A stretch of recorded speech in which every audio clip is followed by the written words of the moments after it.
Hello दोस्तों, welcome back. आप देख रहे हैं न्यू लाइट और आज हम सीखेंगे पार्ट ऑफ स्पीच किसे कहते हैं। जैसा कि आप देख सकते हैं, मैंने एक बॉडी ड्रॉ करी है और उसके कुछ पार्ट बनाए हैं। सभी पार्टों का काम अलग है उनके काम के अनुसार। जैसे कि पैरों का काम चलना होता है, आंखों से देखना होता है। इन सबको मिलाकर एक बॉडी बनी है। उसी तरह आप देखिए पार्ट ऑफ स्पीच क्या होता है। He is a brave boy. वह एक बहादुर लड़का है। स्पीच एक लाइन की भी हो सकती है, जरूरी नहीं कि 2-3 लाइन की स्पीच हो। और इन स्पीच के अंदर he is a brave boy, ये सभी इसके पार्ट है। इन पार्टों से मिलकर ये स्पीच बनी है, जिसे हम पार्ट ऑफ स्पीच कहते हैं। और इन्हों के काम के अनुसार इन्हों के नाम दिए गए हैं। जैसे आप यहाँ देख सकते हैं, शी प्रोनाउन है जो नाउन की जगह आया है। यहाँ पर वर्ब है, यहाँ नाउन दिया गया है, यहाँ ये एडवर्ब है और यहाँ भी ये एडवर्ब है, क्योंकि ये एडवर्ब को ही मॉडिफाई करता है। आइए दोस्तों और अच्छे से समझते हैं। शब्दों को उनके काम के अनुसार जो वो किसी वाक्य में करते हैं, उनके अनुसार उन्हें अलग भागों में रखा जाता है। जैसे जो शब्द एक्शन बताएगा उसको हम वर्ब कहेंगे, जो शब्द किसी नाउन को डिस्क्राइब करेगा उसे हम एडजेक्टिव कहेंगे, जो नाउन की जगह यूज होगा उसे हम प्रोनाउन कहेंगे। आइए अब सीखते हैं पार्ट ऑफ स्पीच कितने होते हैं। How many part of speech? 8 part of speech होते हैं। Noun, executive, pronoun, verb, adverb, preposition, conjunction और इंटरजेक्शन।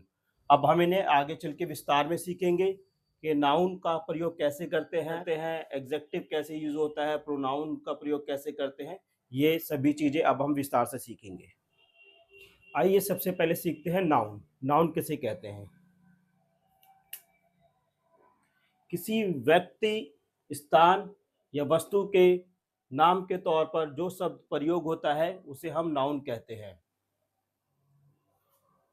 जैसे Rohan is a brave boy. Name of person, Kolkata is a big city. Name of place, Parker is a good pen. Name of things. Things के अंदर वो सभी object आते हैं जिन्हें हम देख सकते हैं, टच कर सकते हैं,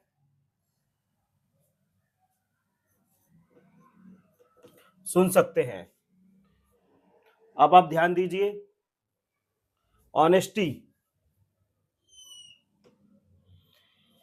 क्या हम ऑनेस्टी को छू सकते हैं, देख सकते हैं? नहीं, बट ये भी एक नाउन होता है। थिंग्स में वो सभी चीजें आती है जिन्हें हम देख सकते हैं, छू सकते हैं और सुन सकते हैं। और थिंग्स में वो सभी चीजें भी आती है जिन्हें हम अपने 5 सेंसों से ना देख सकते हैं ना सुन सकते हैं। जैसे कि ऑनेस्टी, ईमानदारी, करेज और चाइल्डहुड। क्या हम अपने बचपन को देख सकते हैं, सुन सकते हैं? नहीं, हम उसको सोच सकते हैं। आइए देखते हैं दूसरा पार्ट ऑफ स्पीच, प्रोनाउन। अब प्रोनाउन किसे कहते हैं? नाउन की जगह प्रयोग हुआ शब्द प्रोनाउन कहलाता है। John is absent because he is ill. यहां जॉन है, जॉन की जगह मैंने ही का प्रयोग किया है कि जॉन अपसेंट है क्योंकि वह बीमार है। तो जो चीज नाउन की जगह यूज होती है उसे हम प्रोनाउन कहते हैं।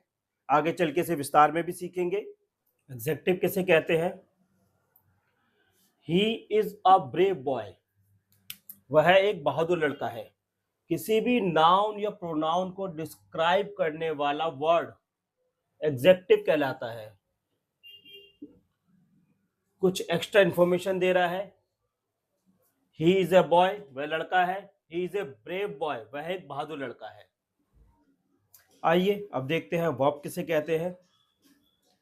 वर्ब किसी सेंटेंस में एक्शन को दिखाती है। और स्टेट को दिखाती है।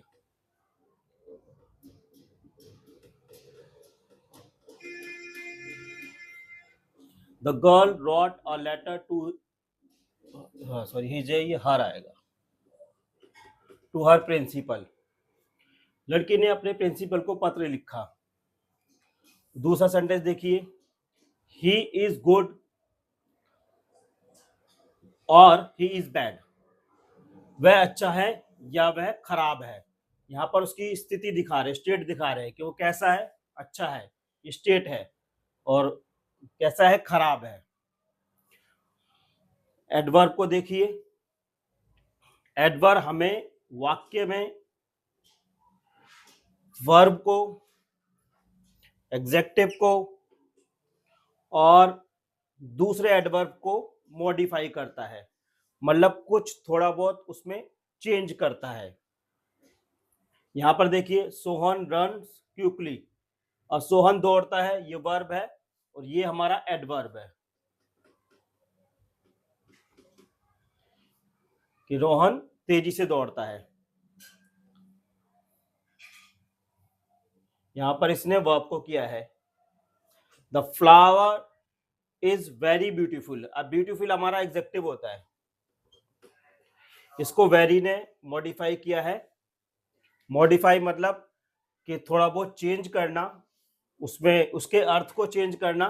पहले इसका अर्थ था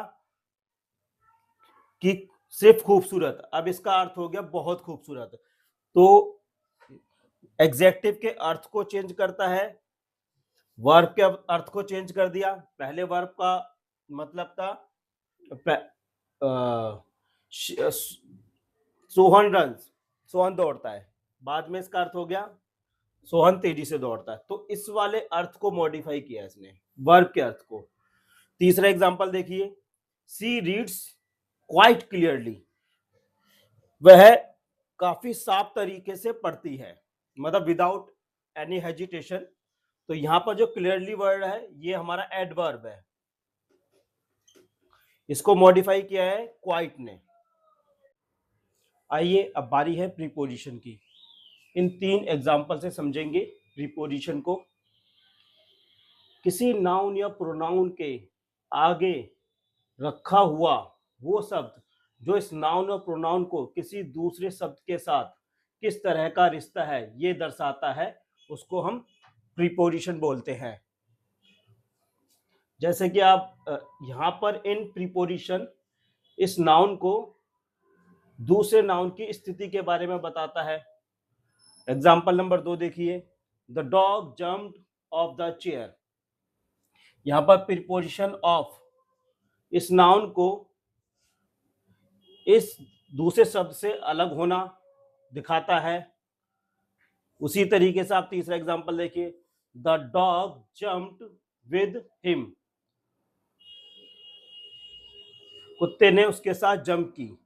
यहां पर प्रीपोजिशन विद इस नाउन को इस दूसरे शब्द के साथ होना बताता है। आइए देखते हैं कंजंक्शन। कंजंक्शन वो शब्द है जो दो शब्दों को जोड़ता है और दो सेंटेंस को।